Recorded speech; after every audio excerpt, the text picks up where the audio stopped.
नमस्कार। आपका फिर से स्वागत है। सभी को रक्षाबंधन की ढेर सारी शुभकामनाएं।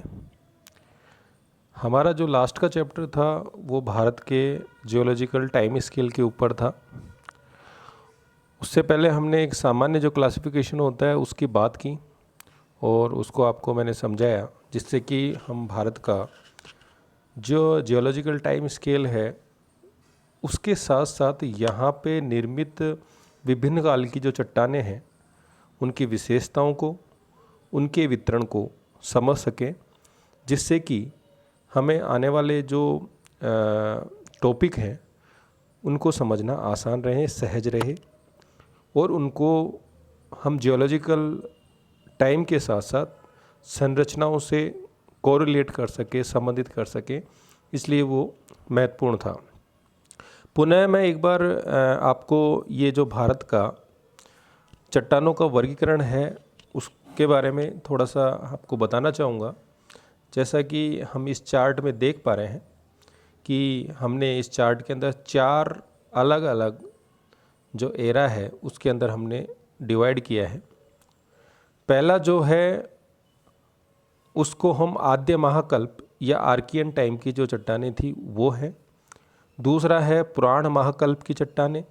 तीसरा है द्रविडियन महाकल्प की चट्टानें, जिन्हें पैलियोजोइक जो एरा है उसके अंदर शामिल करते हैं। और चतुर्थ जो है वो आर्यन महाकल्प की चट्टानें। आर्कियन और आर्यन यहाँ थोड़ा सा आपको ध्यान देना पड़ेगा, कहीं आप कंफ्यूज हो जाएं। तो आर्यन महाकल्प की जो चट्टानें हैं वो सामान्यतः, जैसे हमने कहा था कि एरा होता है, एपोज होता है, तो एपोज के टर्सरी और क्वार्टरी टाइम की जो चट्टानें ज़्यादातर वो आर्यन जो महाकल्प होता है उसके अंदर शामिल की जाती है, जबकि आद्यतन या आर्कियन टाइप की जो चट्टानें होती हैं वो भारत के अंदर जो सबसे पुरानी जो चट्टानें हैं उसके अंदर शामिल की जाती हैं।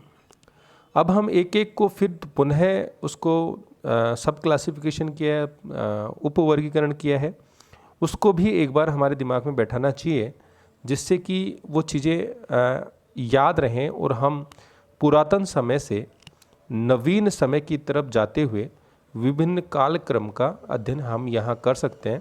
साथ ही आपको जो मैंने एक general classification geological time scale का दिया था वो भी आपके दिमाग में होना चाहिए, उसको भी पास में रखकर इसको अध्ययन किया जाना चाहिए। आद्य महाकल्प या आर्कियन चट्टानें होती हैं वो सबसे पुरानी चट्टानें होती हैं और इसके अंदर आर्कियन क्रम और धारवाड़ क्रम की चट्टानों, आर्कियन सीरीज़ और धारवाड़ सीरीज के जो चट्टानें होती हैं उनको इसके अंदर शामिल किया जाता है। सीरीज जो क्रम है उसका मतलब होता है कि एक समय विशेष के अंदर स्थित जो निर्मित चट्टानें होती है उनको एक सीरीज के अंदर या क्रम के अंदर शामिल किया जाता है। फिर पुराण महाकल्प आता है जो कि आपके आर्कियन के बाद आता है। उसके अंदर हम कुडप्पा क्रम की, विंध्यन क्रम की, दिल्ली क्रम की और हिमाचलम क्रम की जो चट्टानें हैं उनको हम शामिल करते हैं। फिर द्रविडियन महाकल्प की चट्टानें हैं, उसके अंदर कैम्ब्रियन, ओर्डोविसियन, सिल्यूरियन, डिवोनियन और कार्बोनिफेरस।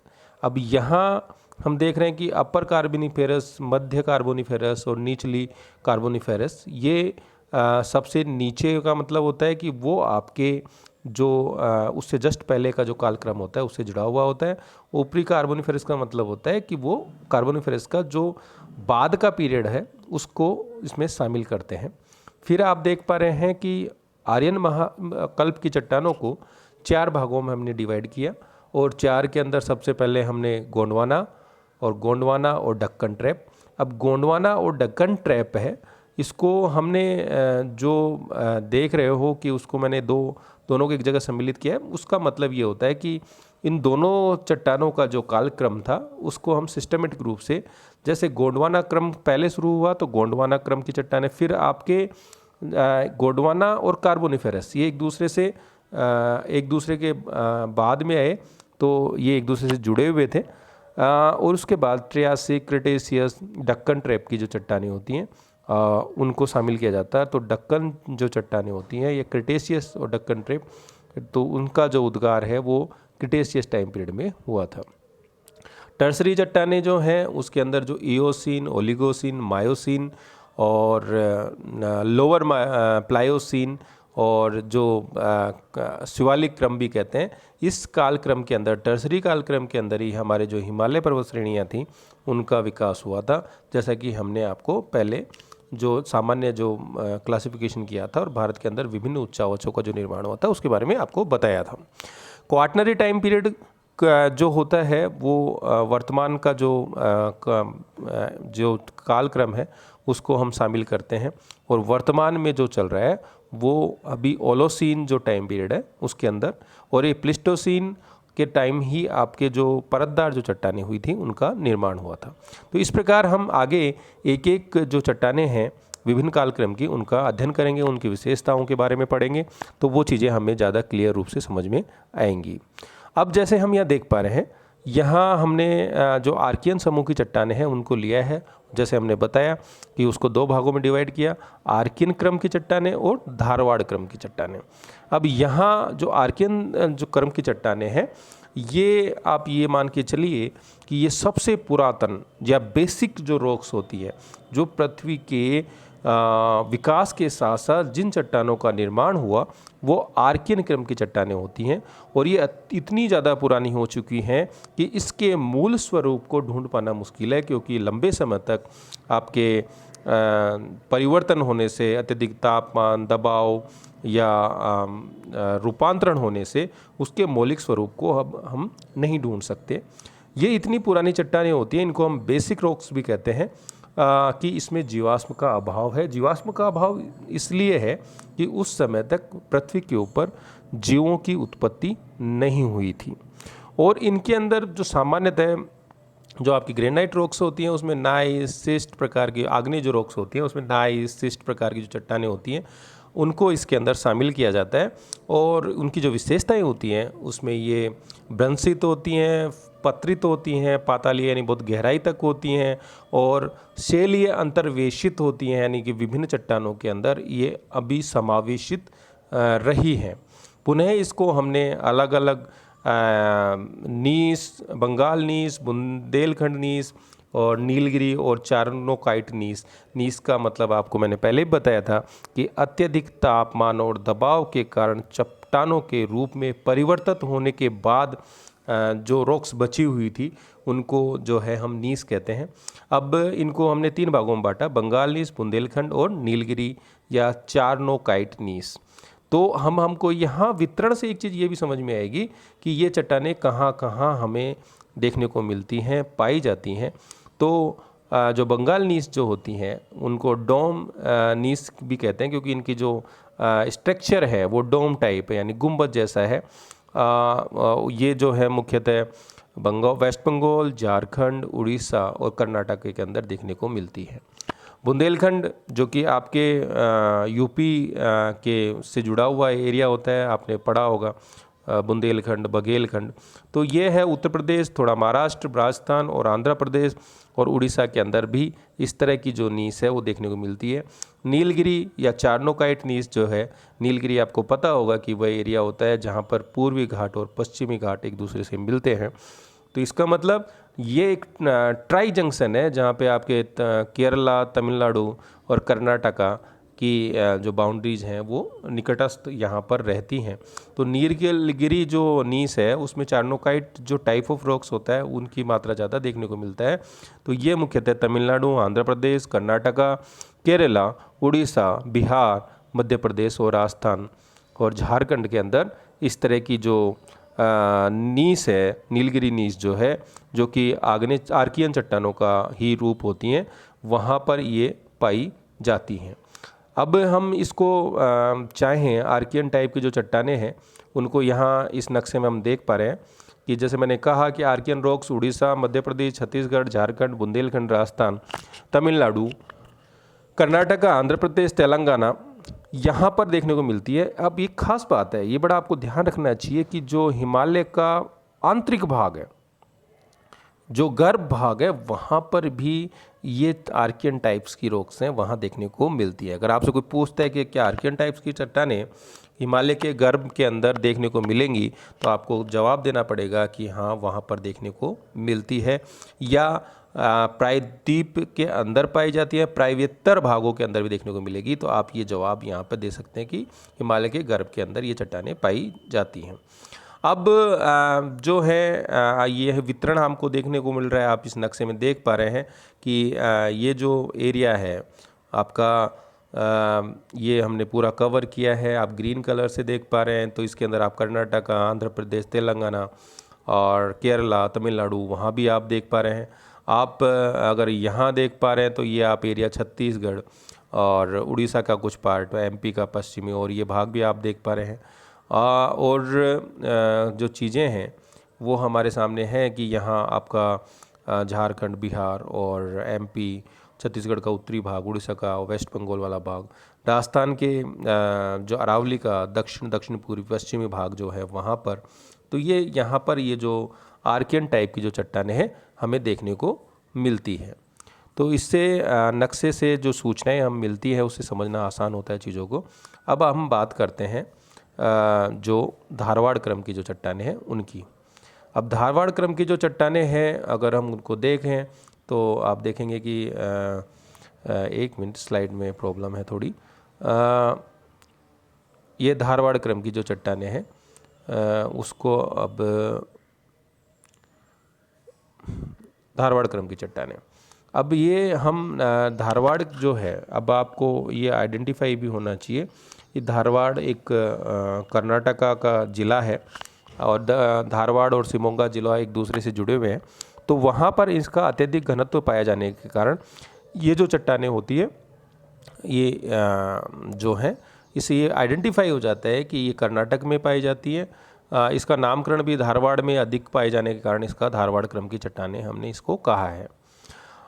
इनका जो निर्माण होता है, क्योंकि अभी ये आपको पता होना चाहिए कि सबसे प्राथमिक जो चट्टानें होती हैं हमने कहा आर्कियन क्रम की चट्टानें, और उसके बाद जो चट्टानें निर्मित हुई उनको हमने कहा कि धारवाड़ क्रम की चट्टानें। यानी धारवाड़ क्रम की जो चट्टानें हैं उनका जो निर्माण है, आर्कियन जो प्राथमिक चट्टानें थी उनके अनाच्छादन, जैसे मैंने पहले भी कहा अनाच्छादन का मतलब अपक्षय और अपर्दन की दोनों प्रक्रियाओं को शामिल करते हैं।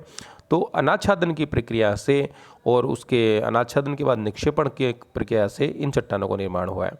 तो हम ये कह सकते हैं कि ये सबसे पुरानी परतदार या सेडिमेंट्री रॉक्स होती हैं, लेकिन इनका मूल स्वरूप भी नष्ट हो गया है अत्यधिक तापमान, दबाव, लंबे समय के कारण, जिनमें अत्यधिक रूपांतरण होने के कारण इनके मौलिक स्वरूप को हम नहीं प्राप्त कर पाते।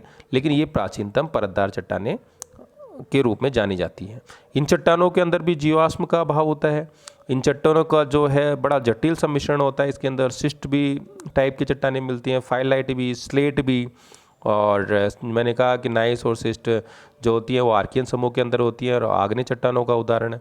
और यहाँ आप देखें तो आपके लिए ये बड़ा इम्पोर्टेंट है कि अरावली के निर्माण में इसी क्रम की चट्टानों से इसका निर्माण हुआ था।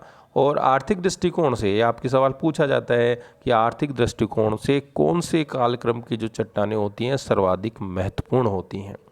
तो आर्थिक दृष्टिकोण से दो धारवाड़ क्रम की जो चट्टानें होती हैं वो सर्वाधिक महत्वपूर्ण होती हैं।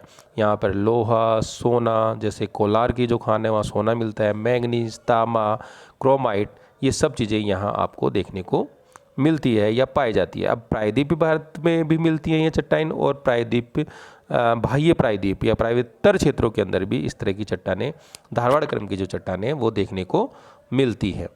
अब यहाँ हम देखें तो आप ये देख रहे हैं कि प्रायद्वीप में धारवाड़, बेल्लारी, शिमोगा कर्नाटक के अंदर, सासर श्रेणी नागपुर, जबलपुर के अंदर, चिपली श्रेणी जो सीरीज होती है वो बालाघाट और भटिंडा के अंदर, और गोंडाइट और श्रेणी रीवा और हजारीबाग के अंदर, कुदोराइट श्रेणी विशाखापट्टनम में, और चंपानेर की जो है वो गुजरात के अंदर, और ओपनी निचली अराउंड श्रेणी दिल्ली तक भी जो धारवाड़ क्रम की जो चट्टानी है वहाँ ये आपको देखने को मिलता है। प्रायद्वीपीय भाग की बात कर बाह्य प्रायद्वीपीय भाग की बात करें तो पश्चिम हिमालय जिसमें लद्दाख, जास्कर, गढ़वाल, कुमायूं जो आपके हिमाचल और ज़्यादातर जम्मू कश्मीर के अंदर है, स्पीति भी आपके हिमाचल प्रदेश में है, वहाँ पर शिलोंग के अंदर भी जो आसाम के अंदर है। और हम यहाँ इस नक्शे में हम देख पा रहे हैं कि ये जो वितरण है आपके मुख्यतः जो प्रायद्वीप भाग में उसके वितरण को हम दिखा रहे हैं। और अगर हम इसको बाह्य प्रायद्वीपीय उसकी बात करें तो आप जो भारत का ऊपरी जम्मू कश्मीर वाला जो भाग है और हिमाचल वाला भाग है, आसाम के अंदर भी धाराड़ क्रम की जो चट्टानें होती हैं वो देखने को मिलती हैं। इसके बाद हम जो आते हैं वो पुराण महाकल्प की जो चट्टानें हैं, जिनको हमने दो भागों मुख्यतः डिवाइड किया है, बांटा है। एक तो कुडप्पा क्रम, यानी आपके धारवाड़ क्रम के बाद सबसे पहले आर्कियन क्रम, फिर धारवाड़ क्रम, फिर तीसरा कुडप्पा क्रम। तो कुडप्पा क्रम की जो चट्टानें यानी पुराण महाकल्प की चट्टानों को दो भागों में हमने डिवाइड किया। एक तो कुडप्पा क्रम की चट्टानें और एक आपके विंध्यन। अभी ये कुडप्पा की चट्टानों को हम दिखा रहे हैं यहाँ पे, ये आपके विंध्यन क्रम की चट्टानों को हम यहाँ पे दिखा रहे हैं।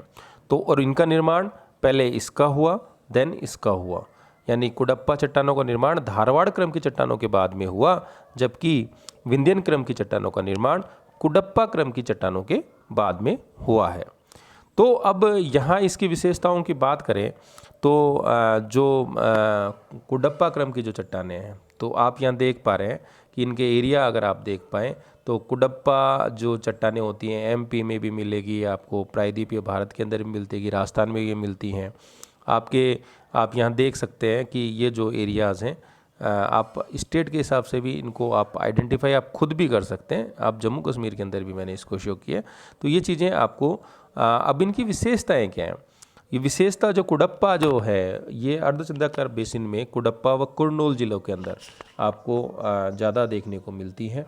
और क्योंकि आंध्र प्रदेश जो है कुडप्पा का एक डिस्ट्रिक्ट है, तो उसके आधार पे ही वहाँ पे इसका अत्यधिक संकेंद्रण होने के कारण, जो कि आप यहाँ देख पा रहे हैं, अत्यधिक संकेंद्रण होने के कारण इनका जो नामकरण है कुडप्पा डिस्ट्रिक्ट के आधार पर कुडप्पा क्रम की चट्टानों के रूप में कर दिया गया है। कुछ चट्टानों के अंदर जो पहले हम इसका वितरण देख लें, वही बात है कि इनका निर्माण किससे हुआ, धारवाड़ क्रम की चट्टानों के अनाच्छादन और निक्षेपण के बाद। और जो धारवाड़ क्रम का किससे हुआ, आर्कियन समूह की चट्टानों के। तो ये हमें याद रखना पड़ेगा सीक्वेंस से। अब कुडप्पा प्रदेश, Papaghni series, Periyar series, Nallamalai series और कृष्णा सीरीज।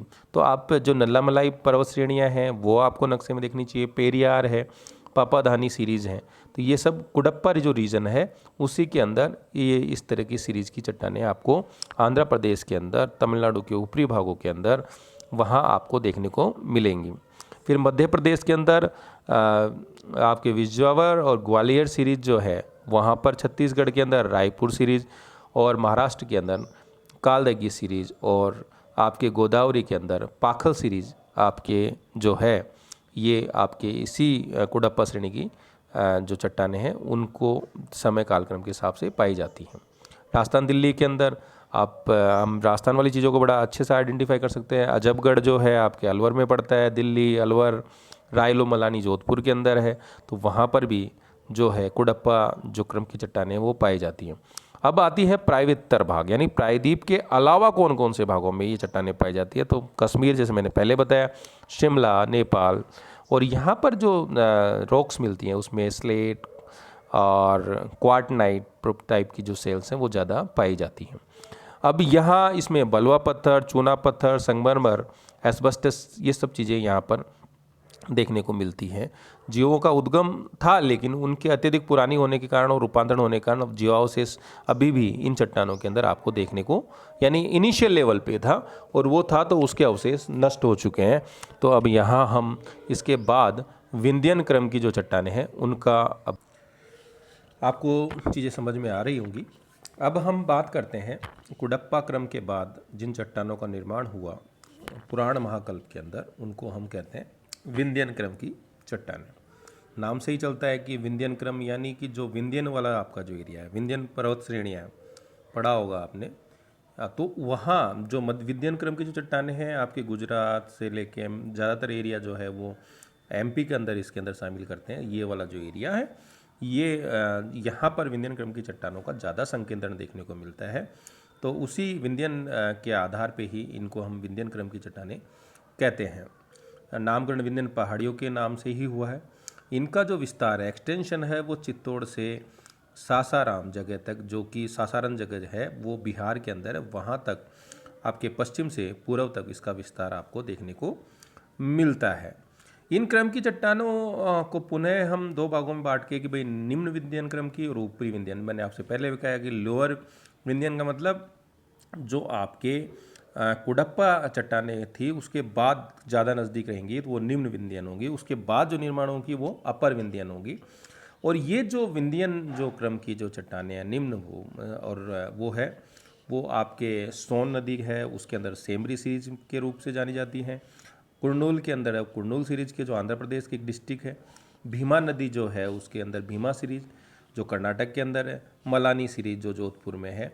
जैसे मैंने आपसे कहा कि सीरीज क्या होता है, series are subdivision of rocks layers based on the age of the rocks, मतलब उन एज के जो रॉक्स की जो एज होती है वो जो लेयर्स होती हैं उस पर्टिकुलर टाइम पीरियड की जो रॉक्स होती हैं उसके आधार पर उनको हम सीरीज के अंदर क्लासीफाई करते हैं। अब जो अपर विंध्यन हैदराबाद के निकट गोदावरी घाटी के अंदर जो मिलती हैं वहाँ, और प्रायोत्तर भाग के अंदर भी ये हमें देखने को मिलती हैं, जो मुख्यतः जो हिमालय का जो मध्य व भयवर्ती जो भाग है वहाँ मेघालय के अंदर, और जो प्रायोत्तर की भाग की जो है वहाँ पर भी जो है जीवाश्म नहीं पाया जाता। यहाँ जो चट्टानें मिलती हैं विंध्यन क्रम की जो चट्टानें हैं वहाँ बलवा पत्थर का जो है संकेंद्रण चूना पत्थर भी मिलता है, बलवा पत्थर भी मिलता है। कुछ महंगे जो स्टोन्स होते हैं पन्ना, वो जैसे कि गोलकुंडा की जो खाने हैं वहाँ पर पन्ना मिलता है, वो विंध्यन क्रम की चट्टानों के अंदर ही। यहाँ ये जरूर है कि अपर विंध्यन के अंदर जो है प्रायोत्तर जो भाग है, विंध्यन का जो प्रायोत्तर भाग है वहाँ जीवाश्म नहीं मिलता, लेकिन जो प्रायद्वीपीय भाग के अंदर और आपके जो विंध्यन जो पहाड़ियाँ हैं वहाँ आपको जो जीवाश्म हैं उनके अवशेष देखने को मिलते हैं। तो अगर आपसे सवाल पूछा जाता है तो कौन से क्रम की चट्टानों के अंदर जीवाश्म देखने को मिलते हैं, तो आपको पहला जो जवाब होगा वो विंध्यन क्रम की जो चट्टानें हैं वहाँ पर आपको स्पष्ट रूप से सूक्ष्म जीवों के जीवाश्म आपको देखने को मिलते हैं। अब बलवा पत्थर से हमारे यहाँ पर बहुत सारी इमारतों का जो कलात्मक स्थलाकृति और जो निर्माण इमारतों का निर्माण किया है, सांची का स्तूप हो, लाल किला, जामा मस्जिद, आगरा किला, तो ये सब जो हैं आपके विंध्यन क्रम की चट्टानों के अंदर जो बलवा पत्थर लाल बलवा पत्थर मिलता है उसके द्वारा इन जो किले हैं या मस्जिदें हैं उनका निर्माण किया गया है। नेक्स्ट हम बात करते हैं तो वो आती है द्रविडियन महाकल्प एरा, जिसको पैलियोजोइक एरा के अंदर शामिल करते हैं, और इसका जो कालक्रम है वो कैम्ब्रियन से मध्य कार्बोनिफेरस का जो टाइम पीरियड था, जो कि मैंने आपको general classification geological time scale का करवाया था। अब यहाँ क्योंकि जब हम कह चुके कि इससे पुरानी चट्टानों के अंदर ही जब विंध्यन क्रम की चट्टानों में जीवाश्म मिले तो जीवाश्म इसमें भी उपस्थित है, ये तो उसके बाद की चट्टानें हैं। और इन चट्टानों की खास बात यह है कि द्रविडियन महाकल्प की चट्टानें सामान्यतः प्रायद्वीपीय भाग के अंदर देखने को नहीं मिलती हैं। यह आपके लिए बड़ा महत्वपूर्ण है कि क्या द्रविडियन महाकल्प की चट्टानें प्रायद्वीपीय भाग में देखने को मिलती हैं, तो वहाँ ये अनुपस्थित होती हैं। प्रायोत्तर भाग में जो आपका 33 वाला जो एरिया था वहाँ पर आपके अवतलन और सागरीय दशाएं, क्योंकि सागरीय दशाओं की बात कर रहा है इस मतलब यहाँ पर 33 सागर की स्थिति थी, तो वहाँ पर लंबे समय तक निक्षेपण से, फिर सबडक्शन अवतलन होने से, फिर उसमें फोल्ड होने से, इस तरह की जो द्रविडियन महाकल्प की चट्टानों का निर्माण हुआ था। अब इसके अंदर क्या क्या नई चीज़ें हुई उसको हमने पुनः जो कैम्ब्रियन जो सेल्स होती हैं वो आपके बारामूला, अनंतनाग, पीर पंजाल यहाँ देखने को मिलती है जम्मू एंड कश्मीर के अंदर। अब जम्मू एंड कश्मीर को हमने आजकल जम्मू एंड कश्मीर और लद्दाख यूनियन टेरिटरी के अंदर डिवाइड किया है, तो पीर पंजाल वाला और ये जो भाग है ये दोनों जगह आपको देखने को मिलते हैं। स्पीति जो हिमाचल प्रदेश के अंदर, स्पीति एक पास भी है, एक दर्रा भी है जो हिमाचल प्रदेश के अंदर आपको देखने को मिलता है। यहाँ पर बालू पत्थर, स्लेट, मृत्तिका, इनकी मात्रा जो है ज़्यादा देखने को मिलती है। ऑर्डोविशियन सेल्स होती हैं वो आपके जम्मू कश्मीर के अंदर, जो लिडर घाटी है, अंडुवार बेसिन है, आपको याद रखना पड़ेगा कि लिंडर वैली और अंडुवार बेसिन जो है वो जम्मू कश्मीर के अंदर पाई जाती हैं। और यहाँ पर आपके द्रविडियन महाकल्प के जो सीरीज आपके क्या कहते हैं पीरियड था, हमने डिवाइड किया था कि एरा, एपोच और पीरियड। तो ऑर्डोविशियन जो सेल्स हैं, ऑर्डोविशियन जो पीरियड था वहाँ की जो चट्टानें लिंडर और हंडवार बेसिन के अंदर, थोड़ी स्पीति बेसिन जो हिमाचल प्रदेश में, वहाँ पर भी देखने को मिलती है। साइलूरियन सेल्स जो होती हैं वही अनंतनाग, हंडवारा और लिंडर घाटी स्पीति में देखने को मिलती है। डिवोनियन सेल्स जो लिंडर घाटी, पीरपंजाल और स्पीति के अंदर, और ये मोटे क्वाड्रेट टाइप की जो चट्टानें होती हैं उसकी यहाँ मात्रा ज़्यादा देखने को मिलती है। और अपर और लोअर जो कार्बोनिफेरस है वहाँ पर भी आपको द्रविडियन महाकल्प की जो चट्टानें हैं वो देखने को मिलती हैं। तो विशेषताएं आपको याद रखनी है। इसका टाइम पीरियड थोड़ा सा आपको ध्यान रखना पड़ेगा कि कौन से पीरियड से कौन से तक कैम्ब्रियन से मिड कार्बोनिफेरस टाइम की जो चट्टानें थी। अब हम आते हैं आपके आर्यन महाकल्प की चट्टानें, जो नवीनतम एरा है। और इसके अंदर जो एरा, आर्यन महाकल्प जो एरा था, उसके अंदर अगर हम पीरियड की बात करें तो उस पीरियड के अंदर Gondwana, Carboniferous, Permian, Triassic, Jurassic, Cretaceous, tertiary, Eocene, Oligocene, myosin, Pleistocene जो कालक्रम है, या ओलोसीन जो नवीनतम जो पीरियड है जो अभी चल रहा है ओलोसीन, वो सब जो पीरियड है वो आर्यन महाकल्प की चट्टानों के अंदर शामिल किया जाता है। अब यहाँ हमने इसको पुनः जो है 3 भागों में डिवाइड किया आर्यन महाकल्प की चट्टानों को, गोंडवाना टाइप की, डक्कन ट्रैप, टर्शियर जो चट्टानें हैं। तो यहाँ हम एक एक का अध्ययन करेंगे और वो हम नक्शे में भी देखेंगे। अब यहाँ आप देख रहे हैं कि गोंडवाना, सबसे पहले गोंडवाना चट्टानों की हम बात करें तो गोंडवाना टाइप की जो चट्टानें होती हैं वो अपर कार्बोनिफेरस से पर्मियन, ट्रियासिक और जुरासिक टाइम पीरियड तक के अंदर आपको देखने को मिलती है। हमने अपर कार्बोनिफेरस क्यों कहा कि जैसे कि इसमें हमने क्या कहा कि यहाँ जो द्रविडियन महाकल्प के अंदर डिवोनियन के बाद लोअर मिडिल कार्बोनिफेरस आपके द्रविडियन महाकल्प के अंदर चला गया, और अपर जो कार्बोनिफेरस था वह हमने यहाँ पे गोंडवाना जो चाय की चट्टान है वहाँ शामिल किया। और यहाँ अपर कार्बोनिफेरस, पर्मियन, ट्रियासिक, जुरासिक जो टाइम पीरियड के समय में जो चट्टानें बनी वो गोंडवाना चट्टानें थी। अब आप इसको आप वितरण देखें, एक आपके लिए बड़ा इम्पोर्टेंट है कि इसी टाइम के अंदर जो यहाँ आपके गोंडवाना वाला जो एरिया है, या जो हमने ये कलर से शो किया है, यहाँ हमारा 90% 95% से अधिक जो कोयला है वो भारत का यहीं इसी क्षेत्र के अंदर, चाहे वो वेस्ट बंगाल हो, झारखंड हो, उड़ीसा का उड़ीसा का पश्चिमी पार्ट हो, आंध्र प्रदेश का उत्तरी भाग हो, वहाँ पर ये हमें देखने को मिलता है। तो इस समय यहाँ जो सामुद्रिक जीवों के अवशेष थे, वनस्पति थी, उनके लंबे समय तक अत्यधिक तापमान और दबाव और पृथ्वी के अंदर समाहित होने के बाद यहाँ पर इनका निर्माण हुआ कोयले का। तो अगर गोंडवाना चट्टानें हैं तो ये जो एरिया है आपके एमपी के अंदर एक डिस्ट्रिक्ट भी है, तो उसके नाम के आधार पे इस गोंडवाना चट्टानें कहा गया। छत्तीसगढ़ के अंदर ये पाई जाती है। तो जैसे इनका अगर एरिया हम देखें, गोंडवाना चट्टानों के दिमाग में आते ही आप क्या जानना चाहिए कि यहाँ पर कोयले का इस काल के अंदर कोयले का निर्माण हुआ, और ये अपर कार्बोनिफेरस के पर्मियन, ट्रियासिक और जुरासिक टाइम पीरियड के अंदर इसको हमने शामिल किया है। जैसा कि हम यहाँ पे जो है मैंने एरो के अंदर दिखाया है, ये और ये, यानी अपर कार्बोनिफेरस, पर्मियन, ट्रियासिक और जुरासिक। इसके बाद हम देखें इसका वितरण, अगर हम देखें तो दामोदर घाटी, महानदी घाटी, गोदावरी, वेनगंगा, वर्धा घाटी, कच्छ व काठियावाड़ गुजरात के अंदर, पश्चिम राजस्थान, कश्मीर और सिक्किम के अंदर ये चट्टानें देखने को मिलती हैं। पुनः इसको हमने गोंडवाना को लोअर गोंडवाना और अपर गोंडवाना, जैसे तो ये पुराना हो गया, ये बाद का हो गया। तो यह जो सीरीज़ है, एक तो इनका अगर संकेतन देखें, तालचर जो उड़ीसा के बलुआ पत्थर जीवाश्म का शैल है, दामुका क्षेत्र वेस्ट बंगाल में है, या कोयले की परतें जैसे रानीगंज, बाराकर। हम आगे फर्दर जब खनिजों का वितरण पढ़ेंगे तो ये चीज़ें बड़ी काम आएंगी आपके अंदर। तो आपको दिमाग में होना चाहिए तालचर में क्या मिलेगा, कोयला। दामुदा यानी दामुदा क्षेत्र जो है वेस्ट बंगाल में, इसके अंदर रानीगंज, बाराकर, यहाँ क्या मिलेगा, कोयला। पंचेत सीरीज जो है रानीगंज के दक्षिण के अंदर है, रानीगंज आपके वेस्ट बंगाल में है, तो यहाँ पर भी आपको पंचेत की पहाड़ियाँ पाई जाती हैं जहाँ कोयला देखने को मिलता है। अपर गोंडवाना की बात करें तो महादेव सीरीज, पंचमढ़ी सीरीज जो है वो सतपुड़ा में, राजमहल सीरीज आपके झारखंड और वहाँ पर जिसमें डोलाइट, चीका, बालू का पत्थर ज़्यादा मिलता है। जबलपुर उमिया जो सीरीज़ है वो गुजरात के अंदर है, बालू का पत्थर, चीका, सेल, लिग्नाइट, इस तरह की जो चट्टानें होती हैं वो यहाँ पर ज़्यादा देखने को मिलती है। फिर हम बात करते हैं दक्कन की। अब दक्कन जो क्षेत्र है इसको थोड़ा सा हम अगर हम देखें नक्शे में, हम देख पा रहे हैं कि ये जो एरिया है महाराष्ट्र का बहुत बड़ा एरिया कवर किया, गुजरात, राजस्थान का दक्षिण पूर्वी भाग, आपके कर्नाटका का उत्तरी भाग।